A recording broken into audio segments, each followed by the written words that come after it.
Et salut YouTube, c'est la rentrée sur Boursopoly, j'espère que vous allez bien, que vous avez passé des belles vacances, un bel été au soleil, que vous nous êtes revenus en forme, parce qu'on reprend le boulot. C'est la deuxième vidéo sur le suivi du portefeuille, je suis déjà en retard ce mois-ci, on est le 9 du mois et je prends seulement le micro maintenant. Je m'en excuse, je sais que vous ne pouviez plus attendre. Bon alors j'ai une bonne raison, j'ai une bonne raison cette fois-ci. Je me suis fait opérer du nez là au début du mois. J'ai eu ma maman qui du coup a occupé voilà la chambre qui fait office de bureau et de studio. Donc voilà, j'ai le nez qui est encore assez douloureux. Je compte sur votre meilleur like pour m'aider à tenir jusqu'au bout et j'espère que ça va pas trop s'entendre que je parle du nez. Mais en tout cas bon ça commence à aller un peu mieux. On est le 9, du coup, le mois a déjà un peu démarré, mais on va surtout se concentrer hein, sur ce qui s'est passé pendant le mois d'août. Mois d'août qu'on a terminé à peu près 234 000 € sur une performance mensuelle de presque 4 000 € sur le mois. Toujours une petite progression sympa en escalier avant d'atteindre le prochain coup d'ascenseur vers le bas qui arrivera, je l'espère, le plus tard possible. On n'a pas encore réussi à rattraper donc le sommet des gains qu'on avait attrapé au début de l'année à 28 000 €. On en est à 27. Mais en tout cas, c'est pas mal. On va dans la bonne direction, donc on va continuer comme ça. J'ai légèrement sous-performé mon indice de référence sur le mois d'août. Et ce qui m'embête, bah, du coup, c'est que les valeurs, elles ont un petit peu bougé déjà d'ici le début du mois de septembre, donc on va pas pouvoir voir précisément pourquoi. Mais bref, bah, c'est logique, hein, moi haussier, j'ai des actifs qui sont figés comme mes SCPI, hein, donc c'est logique que j'ai un peu de sous-performance. Alors du côté des news et des faits marquants, alors j'ai retravaillé un petit peu le tableau, je me souviens plus quelle gueule il avait au mois de juillet. J'ai rajouté, ce qui est sûr, c'est une partie photo marquante du mois, et je me souviens plus si j'avais aussi le suivi des transactions. Voilà, je me suis dit que ça pouvait être sympa si ça vous intéressait de voir ce que je faisais en termes de mouvement. Donc sur le mois d'août, il s'est pas passé grand chose, hormis ma DCA sur EDR Europa, hein, qui sera de façon régulière. Et je vous avais indiqué que j'avais un ordre en attente, donc qui est passé, et qui était un petit renfort sur Salesforce, qui a depuis publié, qui n'a pas trop réagi à la publication, mais en tout cas qui était tout à fait correct. Donc on va pouvoir suivre ça juste après. Au niveau des actus générales, on a eu la présidence américaine qui continue, qui a pas mal bougé, notamment sur le front en Russie, avec deux rencontres particulières. La première, c'est l'accueil de Vladimir Poutine en Alaska. Et Trump, il est très fort sur le médiatique, hein, ça faut quand même lui reconnaître. Avec en guise d'accueil un petit passage du bombardier B2 Spirit pour souhaiter la bienvenue à Vladimir Poutine. Alors c'est pas le sujet de la chaîne, on parle de finance, mais à côté de ça, j'adore tout ce qui est voilà, aviation, défense et tout. Cet avion est juste magnifique, hein, c'est ce qu'ils ont envoyé en Iran pour aller bombarder leur centrale nucléaire. C'est vraiment les bijoux de famille à l'américaine. Et il arrive, il pose ça en détente, il l'accueille comme il se doit. Le mec, il est quand même, c'est quand même un vrai showman. Suite à ça, du coup, on a un petit article qui est paru sur Reuters avec, du coup, les demandes, donc alors, ce qui en tout cas est sorti dans la presse hein, sur le contenu de leur discussion et des demandes de Vladimir Poutine, notamment pour mettre fin à la guerre en Ukraine. Ce qu'il en ressort, en tout cas dans les papiers, c'est que Vladimir Poutine demande à l'Ukraine d'abandonner donc des territoires dans le Donbass, dans la région du Donbass, de renoncer à l'ambition de rejoindre l'OTAN, de rester neutre vis-à-vis de l'Occident et de rester les troupes occidentales en dehors du pays. Conditions voilà, qui ont été discutées pas mal et apparemment déjà largement rejetées par Kiev, qui rejette absolument de facto hein, tout abandon de territoire. Donc lui, c'est hors de question pour lui d'abandonner tout territoire pour ce qui pourrait constituer un deal de fin de guerre, parce que selon lui, Donc la région du Donbass servirait de forteresse et de rempart, hein, pour bloquer les avancées russes plus loin en Ukraine et aussi en Europe. Donc bah, jusque-là, c'est des nouvelles que j'ai plutôt mis en jaune, qui sont pour moi un statu quo, hormis le côté un petit peu spectaculaire de ces rencontres. Il n'en est pas ressorti grand-chose. Donc il y a eu la première salve, hein, avec Poutine et les B2, et puis juste après Trump, hein, qui a convoqué à la Maison Blanche directement les chefs d'État européens. On peut voir Zelensky, alors de dos pardon, hein, mais vous les devinez, hein, Zelensky qui est là, Macron qui est ici. L'allemand, j'oublie toujours comment il s'appelle. Angela von je sais pas quoi, là, à la tête de l'UE. Il y a l'italienne derrière. Enfin bref, tous les grands dirigeants européens, avec sur fond de cartes d'Ukraine et de négociations. J'ai trouvé cette photo vraiment dingue, quoi. Je sais pas quelle lecture on peut en faire d'un point de vue extérieur comme ça. En tout cas, ce qui est sûr, c'est que, bah, encore une fois, c'est du médiatique, hein, Trump, hein. Lui, il se pose. Je sais pas quel genre de lecture on peut faire de cette photo. Moi, j'en vois peut-être trois. La première, c'est Trump en mode capitaine d'équipe, voilà, qui rassemble tout le monde, qui met les points sur les i, qui va donner les consignes, qui va ordonner un plan de bataille et qui va partir un peu à la guerre avec ses alliés. Je pense que c'est pas la seule lecture. La deuxième, bah, je vois plutôt un émissaire presque de Vladimir Poutine qui vient, bah, qui a présenté ses exigences, et maintenant c'est Trump qui les présente à l'Alliance.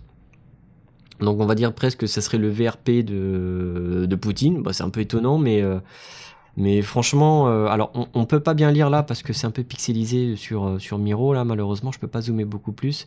Mais dans la photo originale que j'avais, en fait, les pourcentages qui sont écrits sous les régions, c'est les pourcentages d'occupation de la Russie. Et en gros, bah, les territoires en rouge, c'est les territoires qui sont fortement occupés par la Russie, en tout cas sur la source que présente Trump. Et voilà. Alors, est-ce que c'est est-ce que c'est discussion de deal ou quoi, on sait pas, mais c'est un peu bizarre. Et puis en troisième lecture de ce genre de photo, on pourrait aussi voir, bah, le directeur qui est pas content, qui convoque ses élèves et qui leur fait un peu la leçon. C'est un peu spécial. Moi personnellement, je sais pas quoi vous en pensez, mais c'est vrai que cette géopolitique, elle est vraiment super difficile à lire à l'extérieur. En tout cas, le seule conclusion qu'on peut vraiment faire entre les B2, voilà, qui sont mis en avant, et voilà, enfin, je veux dire, convoquer tous les grands dirigeants, là, presque comme des petits enfants qui ont fait une bêtise. Le mec, en fait, lui, il est vraiment très fort sur le médiatique. Franchement, faut lui reconnaître ça. Il aime passer dans les journaux, il aime faire passer les messages. En tout cas, il y va. Et ouais. Et après, pour faire le relais avec ce qui va se passer en France, bah putain, qu'est-ce que ça pourrait nous manquer d'avoir des hommes d'État qui se mouillent et qui vont au charbon. Moi, en tout cas, au-delà de ce qu'il fait, est-ce que c'est bien, est-ce que c'est pas bien, franchement, j'ai pas trop d'avis. Mais par contre, quand je vois en parallèle la tristesse de nos représentants politiques en France, je me dis qu'on a encore du chemin à parcourir pour aller se faire respecter à l'étranger. En autre news, on a le report des tarifs entre la Chine et les États-Unis, 90 jours supplémentaires d'attente et de négociation. Personnellement, ça c'est des nouvelles qui me saoulent, parce que du jour au lendemain, on va avoir des up and down provoqués sur des rumeurs, sur des tweets, sur des machins. Enfin, je trouve ça vraiment assez chiant. Et donc, on devrait du coup continuer à être baladé là sur le sujet jusqu'à à peu près mi-novembre, hein, si j'en crois ce qui est écrit là. Et donc voilà, il y a plusieurs compagnies qui sont concernées directement. On a bien sûr, bah, les Nvidia qui ont des restrictions export contrôle vis-à-vis de la Chine. On a aussi ASML qui galère à leur envoyer leurs machines. Enfin bref, ça c'est le genre de sujet que j'aimerais bien voir régler rapidement. Ensuite, sur une news positives, on a eu le discours de Jackson Hole, hein, c'est la grande messe du mois d'août pour la partie Fed, hein, avec Jérôme Powell, qui a indiqué donc dans son discours de cette année des volontés un peu plus franches sur la possibilité de couper et donc de réduire les taux, donc avec des indications d'une possible cut, hein, des taux d'intérêt, malgré, et c'est ce qui va revenir encore un peu d'ici là, un haut niveau d'incertitude, notamment sur ce qui va être de l'inflation et de l'impact des tarifs. Je crois qu'il l'a répété plusieurs fois dans son discours. Mais en tout cas, le message principal qui est ressorti de tout ça, c'est qu'ils étaient quand même assez prêts à changer d'avis sur les taux et à inverser la balance, que l'économie donc de l'emploi là-bas aux États-Unis est toujours dans une bonne situation, que l'économie a une bonne résilience, mais que voilà, il y a aussi des dangers qui arrivent, avec notamment la partie inflation, la partie tarif, et surtout un scénario qu'ils souhaitent éviter absolument, qui est le scénario de la stagflation, mais que malgré tout, la vision principale est plutôt une balance des risques au profit d'une baisse prochaine des taux d'intérêt, et c'est d'ailleurs bien comme ça que l'a interprété le marché. Pour ceux qui connaissent le petit Fed Watch Tool du CME Group, donc c'est les positions donc des institutionnels sur justement les prévisions de taux de change. Aujourd'hui, on est à 4,5. Et pour le prochain meeting du 17 septembre, a priori, il y aurait un consensus assez fort à 88% pour une baisse de taux, on va dire, d'un quart de point. Et il y en aurait même certains qui verraient déjà un demi-point complet. En général, c'est assez fiable, hein, ce consensus-là. Donc le quart de point paraît plutôt bien réaliste.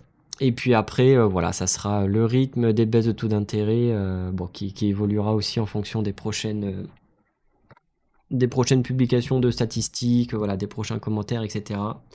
Mais en tout cas, ça reste une très très belle nouvelle pour tout le marché action, pour tout le marché immobilier, pour les marchés financiers en général, parce que quand les taux d'intérêt baissent, il va falloir aller chercher du risque sur des actifs alternatifs, et donc des apports de liquidité sur les marchés.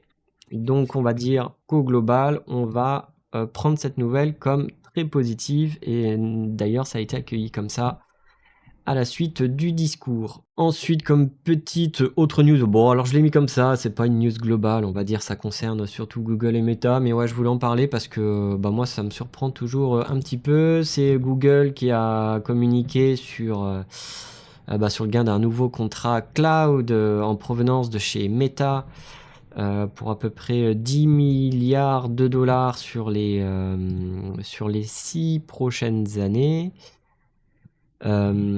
Moi, je sais pas en quoi en penser de ce truc. Voilà. Moi, quand je vois Meta, je comprends pas cette entreprise-là. Alors, tout ce qui est réseau social, etc., on le voit bien.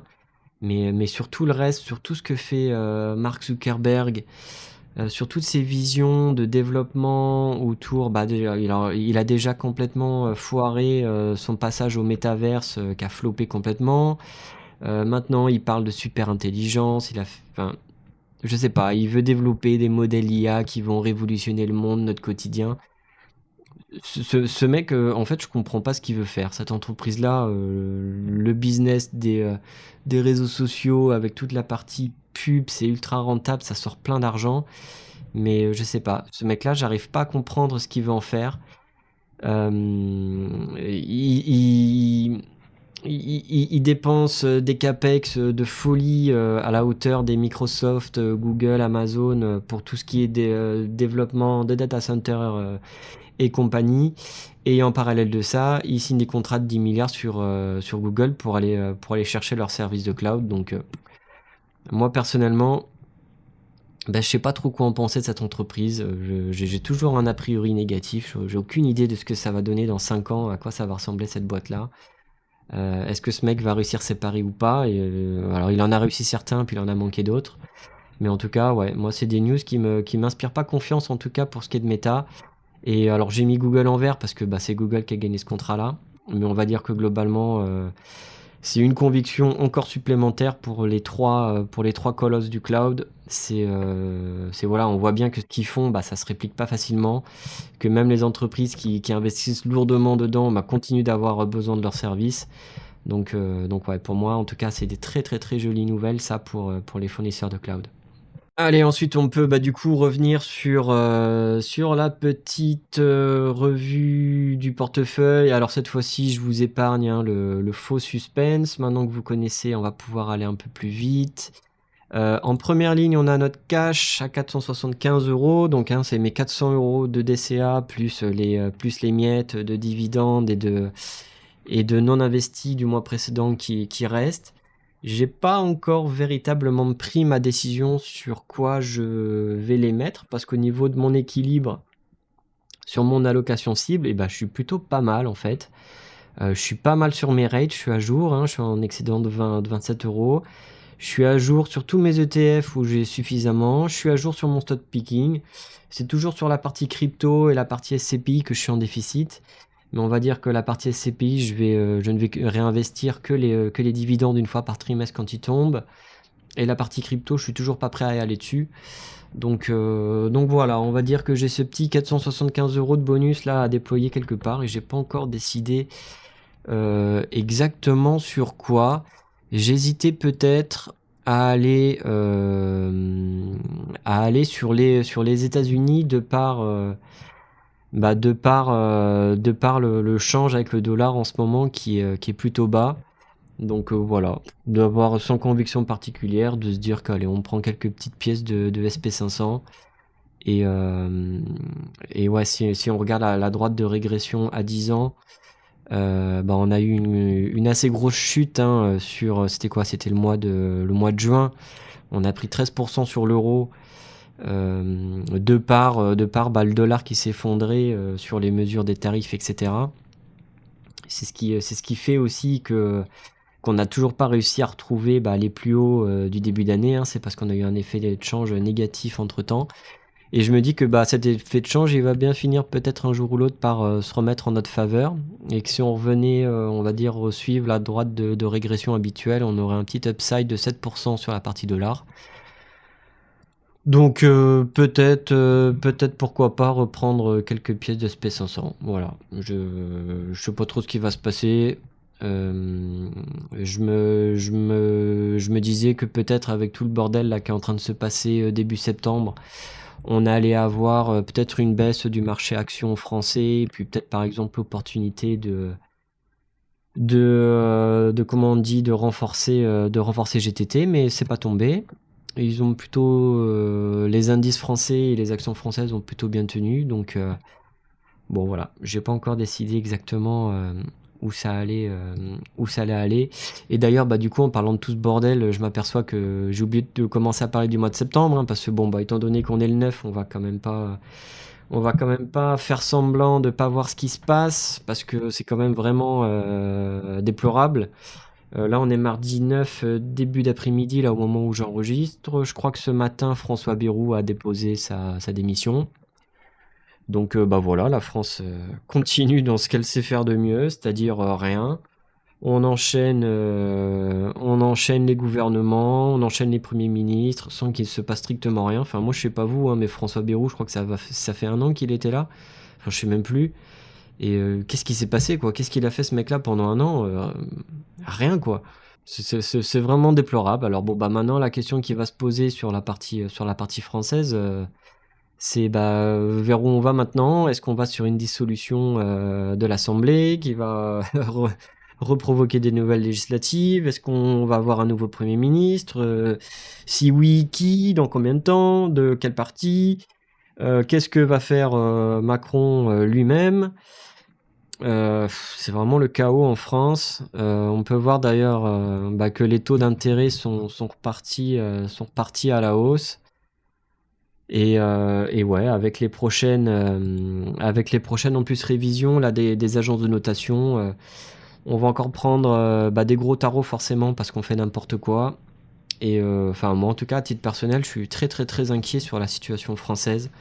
Je pense que notre système politique, dans son ensemble, est vraiment dans l'impasse. Et je vois pas comment un jour on va pouvoir inverser la situation avec cet endettement de folie qu'on est en train de se mettre sur le dos. Et ouais, je sais pas, moi franchement je suis assez inquiet là-dessus. Et je me dis que bah, on va finir un jour par faire un scénario à la grecque, avec une faillite carrément de l'État, avec un défaut de paiement de l'État carrément. Je pense que ça arrivera un jour. Alors quand je pense que bah, ce sera pas pour tout de suite forcément, parce qu'on a encore voilà, les moyens de faire certaines choses, mais je pense qu'on est sur un rythme où on saura plus rattraper la machine. Et donc ouais, plus que jamais, je pense que ça sera important de pas être bah, trop exposé et trop dépendant de l'État français, que ce soit bah, sur les actifs qu'on choisit bien évidemment, mais aussi sur ce qu'on en attend d'un point de vue personnel, par exemple les attentes en termes de retraite, en termes d'aide, ce genre de choses.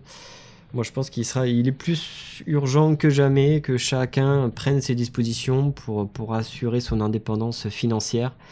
Et en tout cas, ça ne fait que remettre de l'énergie pour moi sur le fait de construire un portefeuille qui soit vraiment performant, distribuant, diversifié sur toutes les classes d'actifs pour pouvoir un jour et ben, pallier au manque de notre État parce qu'encore une fois, j'ai très très peu d'espoir sur l'avenir de notre pays, malheureusement, parce que bah, on a tout pour réussir. Mais ouais, c'est gangréné. On a, je pense, une politique sociale qui est allée trop loin et on n'est plus capable de faire marche arrière. Et malheureusement, c'est vraiment mal parti. On a ensuite une news, alors sur Google qui est tombée avec l'antitrust.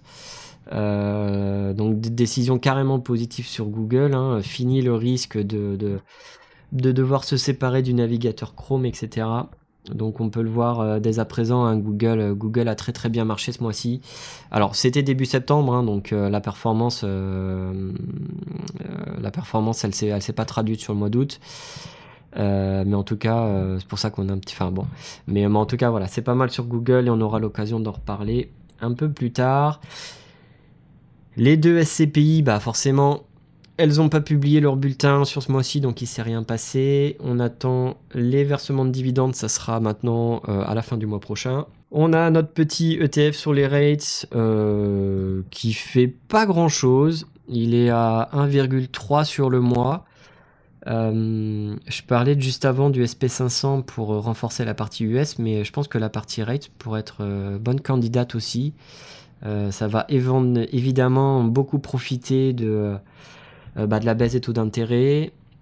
C'est un ETF hein, qui a très forte concentration aux États-Unis, donc l'effet de change sera gagné également sur cette partie-là. Donc je sais pas, j'hésite entre peut-être les rates ou peut-être le SP500 pour mon DCA de ce mois-ci. Si vous avez une idée, faites-moi en part, un avis ou votez et ça me donnera peut-être des éléments. La partie crypto, on en a parlé. C'est voilà, hein, c'est conforme à ce que je vous ai montré le mois précédent. Il n'y a pas eu de grand changement, donc je le laisse là où il est tranquillement. Sur mes différents ETF, tout a marché à peu près correctement. Alors à la dépendance de la seule ligne qui n'est pas un ETF, encore une fois, hein, Indépendance AM Europe Small, qui recule de 2%, on va dire peut-être c'est une rotation peut-être hein, voilà, de secteur ou de classe ou quoi que ce soit, mais en tout cas ça m'inquiète pas du tout. C'est le fond, il est super bien géré. La performance, je pense, parle d'elle-même sur la durée de détention. Donc voilà, tout va bien à ce niveau-là. Ensuite, au niveau des actions, alors on a Adobe qui va faire parler de lui. Bah, je crois maintenant c'est jeudi soir. Adobe, j'en attends beaucoup. Je vous avais dit que j'en ferais une petite vidéo. J'ai commencé à la préparer. J'ai pas eu le temps de la tourner, mais j'ai commencé à rassembler des éléments sur Adobe. J'essaierai peut-être de le faire vendredi, une fois leur rapport publié, pour faire une sorte de petit débrief et puis de voir ce que ça donne. Mais ouais, en tout cas, Adobe, bon, alors sur mon sentiment, je l'ai passé au feu orange. Pas que je crois plus en le titre, pas que je crois plus en leur capacité, voilà, d'être profitable, etc. Mais le sentiment est tellement négatif autour de ce titre que bah voilà, ça commence à peser lourd. On est à 2 000 € de moins-value dessus. Ça freine tout le portefeuille. Donc ouais, aujourd'hui, c'est quand même problématique de l'avoir. Et bon, on en reparlera un petit peu plus tard. Salesforce qui a publié, on en parlait tout à l'heure, et voilà, qui a bon, une petite performance tranquille à 5%, qui a plutôt bien réagi au rapport parce qu'ils étaient bons. Peut-être pas autant que ce qu'on attendait certains, mais en tout cas, de mon point de vue, il est bon, tout simplement. Il n'y a pas grand-chose à dire. En termes de revenus, on frôle toujours les 10% de croissance. Les bénéfices sont au rendez-vous. On a un operating cash flow qui évolue de façon sympa, trimestre après trimestre, d'année en année. On a même l'impression qu'ils arrivent, qu'ils sont en pleine phase de scale-up, hein. Alors peut-être à la différence malheureusement de ce trimestre-là, qui arrive un tout petit peu en retrait par rapport au deuxième trimestre de l'année dernière, mais en tout cas voilà, on peut quand même voir qu'il y a une sorte de trend, vous voyez, assez haussier. Ça c'est sur la marge, on a la marge qui évolue, on a les cash flows qui évoluent. Enfin voilà, mais en tout cas le profil de la société, il me plaît, franchement il me plaît pas mal. Les stock-based comp sont maîtrisés, les capex sont pas en train d'exploser comme les autres grands acteurs. Le profil, il est quasiment parfait, hein. Je veux dire, une croissance de revenus d'une société software. On a cette partie marge qui est en train de se développer. On le voit très bien. Alors certes, la croissance a ralenti, mais la croissance a été changée pour de la marge, donc ça va pas mal. On a les titres en circulation qui ont arrêté de diluer en 2023, qui depuis sont sur du rachat. Donc évidemment, ça va être bien pour les actionnaires. On a cet operating cash flow qui fait que de prendre son envol avec des stock-based comp, on l'a vu, hein, qui eux sont plutôt partis sur un plateau. Donc voilà, tous ces nouveaux cash flows qui arrivent, c'est du bénéf pour les actionnaires, et on le voit très bien du coup sur mon free cash flow ajusté. Une très très très jolie croissance. On a un bilan comptable irréprochable, on a du cash, on a réduit la dette même sur le début d'année. Ce peu de dette qui reste est parfaitement couvert, on a peu de capex. Au niveau donc du retour aux actionnaires, hein, comme on le voyait juste avant sur la partie nombre de titres en circulation, on peut bien voir qu'on est passé au rachat d'actions en 2024. Ils en ont même rajouté avec des dividendes à partir de 2025, dividendes sur une proportion plutôt raisonnable, à peu près 25% de leurs bénéfices. Donc c'est tout à fait un dividende qu'ils vont pouvoir soutenir et même pouvoir renforcer sur les années prochaines. Enfin bon, voilà, moi j'ai pas grand chose à dire sur ce titre. Je pense que le sentiment négatif sur les actions logicielles, c'est que l'IA va pouvoir les remplacer. Enfin bon, si vous savez ce que c'est Salesforce, hein, c'est une solution de CRM dans son ensemble. À quel niveau est-ce qu'une entreprise quelconque va se dire, tiens, j'en ai marre de payer Salesforce, je vais développer par moi-même ma propre solution de CRM en utilisant des modèles d'IA. Moi j'y crois pas du tout, enfin vraiment jamais de la vie. Autant sur Adobe, la question elle se pose un peu plus parce que les outils sont un peu plus, on va dire, en tunnel direct. Autant sur Salesforce, c'est un tel écosystème que moi je vois pas du tout dans quel monde ça pourrait arriver. Donc ouais, je garde une belle conviction sur Salesforce avec le renfort là que j'en avais fait un peu avant. Ça en fait une petite position sympa à 6 000 €.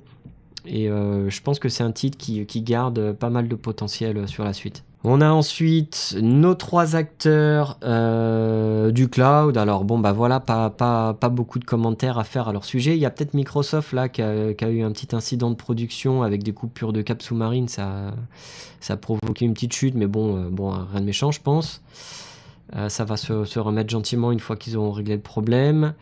Alphabet, on en a parlé juste avant avec la signature du contrat sur, sur Meta, donc voilà, ça continue son petit bout de chemin. Sur les 3, c'est eux qui ont délivré la plus grosse croissance sur le cloud, donc vraiment, ça va super chez Google. Et alors Amazon, je l'ai passé au feu orange au niveau du sentiment, parce que on le voit bien déjà hein, dans mes actions sur mon ratio de valorisation, sur free cash flow ajusté. Et qu'est-ce que j'entends par ajusté? C'est-à-dire que j'ajoute donc au market cap, j'ajoute la dette auquel je divise par les free cash flow, auquel je retrais et les stock-based comp et les dépenses en intérêt de dette pour vraiment voir ce qui reste in fine dans la poche de l'investisseur à la fin de l'année. Et en tout cas, du shareholder, on va dire, de la détention d'actions. Et en fait, Amazon, alors autant, voilà, c'est l'usine qu'on connaît tous, c'est de la folie pure, hein. Mais ce qu'on peut voir, c'est que la partie cash flow qui est générée par l'entreprise, donc en bleu, est quand même largement couverte, que ce soit par les dépenses de CAPEX, plus les intérêts, plus les stock-based comp. Et en fait, on se retrouve sur une entreprise qui, au niveau du shareholder, n'est pas forcément rentable. En fait, on se fait diluer énormément par des stock-based comp. Et je sais pas si c'est... Enfin voilà, je sais pas si c'est tout à fait justifié d'avoir 20 milliards de stock-based comp qui partent chaque année. Enfin, le montant est vraiment très fort. Donc ouais, c'est peut-être une entreprise qui est un peu moins rentable que les autres. On peut voir, voilà, au niveau de la dilution, on peut très bien voir que là, on n'est pas sur du rachat, hein, on se fait diluer carrément en tant que shareholder. Il y a quand même de la dette associée, hein, je veux dire, plus de 130 milliards de dettes. Bon, alors c'est assez bien couvert, il y a du cash flow, le score, voilà, le score est bon, il n'y a pas trop de soucis, mais en tout cas, voilà, la fiche, elle est peut-être un peu moins jolie que les deux autres. Même si je suis en train de la revoir en même temps parce que je l'avais plus forcément trop en tête, mais ouais, bon, les marges elles sont quand même en train de scale up, mais ouais, voilà, c'est cette partie vraiment capex qui fait que grandir. En tout cas, la rentabilité pour l'investisseur, elle est pas voilà, elle est pas si évidente quand même si on la compare à ses concurrents. C'est pour ça d'ailleurs que c'est une position que j'ai fait un peu plus petite que les deux autres, hein. 7000 pour Microsoft, 14 pour Amazon et seulement 3000 pour Amazon. Et ouais, voilà, c'est quand même peut-être un titre sur lequel il faudra continuer d'être vigilant. Il se comporte comme une start-up en plein développement alors qu'ils sont à 600 milliards de revenus. Bon, voilà, c'est quelque chose que je mets quand même dans un coin de ma tête. Et ouais, on verra ce que ça donne. Ensuite, on a nos deux financières qui pour moi sont des exemples parfaits d'investissement. SPJI, MSCI. Je n'y toucherai pour rien au monde. On a Paychex qu'on avait parlé un petit peu la dernière fois et qui fait pas grand chose. Paychex, encore un petit recul de 4%. C'est dommage parce que ça avait bien marché depuis mon achat. Mais depuis, ça reprend un peu de respiration. Alors, est-ce qu'on va aller chercher un petit appui sur la tendance de long terme avant de remettre un coup d'accélérateur? Bon, je sais pas, on verra. Mais en tout cas, c'est dommage parce que c'était bien parti. Mais après, voilà, c'est quand même une action sur laquelle je me pose des questions parce que de par sa dimension, on va dire US only, hein, principalement. Et voilà, il me manque peut-être la qualité internationale pour aller justifier une croissance sur laquelle on va vraiment pouvoir se projeter sur de très nombreuses années. Voilà, le business est très bon, mais est-ce que c'est une entreprise que j'aurais envie de garder toute ma vie, que j'aurais confiance à avoir en portefeuille toute ma vie? Ça, j'en suis peut-être un peu moins sûr, donc ouais, on verra si un jour il y a une meilleure opportunité qui se présente. Bookings, toujours pas grand chose à signaler, ça marche très bien. ASML, ça marche très bien aussi. Ils ont d'ailleurs indiqué, je crois que c'était hier, le fait qu'ils sont devenus actionnaires principal chez Mistral AI, la petite IA française. Donc voilà, c'est assez sympa de voir le géant de la tech européenne qui met des sous pour la souveraineté de la technologie européenne. Je trouve ça quand même assez sympa. Il continue d'être placé super bien sur la chaîne de semi-conducteurs. Peu importe quel sera le gagnant, quelle sera la fonderie, qui va produire des puces, qui va les exporter, qui va les acheter, qui va les consommer, qui va les imaginer. La seule certitude que nous offre aujourd'hui cette entreprise, c'est que c'est grâce à leurs machines qu'elles pourront, qu'elles pourront être conçues. Donc ouais, SML, vraiment très très jolie société. Et puis bah en mauvais élève du mois, ce qui je pense est un petit peu surprenant parce que je vois pas trop les raisons à ça. Elles ont pas publié. Evolution AB et GTT qui sont en léger repli toutes les deux. Elles ont d'ailleurs reçu la carotte du mois. Et voilà, bon, je suis pas particulièrement inquiet. La partie GTT, je la surveille. J'espérais peut-être un peu plus de repli là avec le bordel politique en France pour aller en chercher un peu plus si jamais on venait rechercher un peu la tendance. Mais voilà, bon, c'est quelque chose que je garde en tête, mais en tout cas, bon, je pense que ça change pas grand-chose à la thèse de fond. Ensuite, on peut aller voir sur la partie dividende. Il s'est pas passé grand-chose sur le mois d'août, hein, c'est la saison qui veut ça. Donc là, on va attendre sur le mois de septembre la distribution des ETF. Et puis ça nous donnera une petite vision pour clore le trimestre. Et puis voilà, pas grand chose à signaler sur mes classes d'actifs et sur ma diversification géographique. Maintenant que vous la connaissez, j'ai pas fait de gros changements sur le mois. Donc c'est à peu près cohérent avec ce qu'on avait le mois précédent.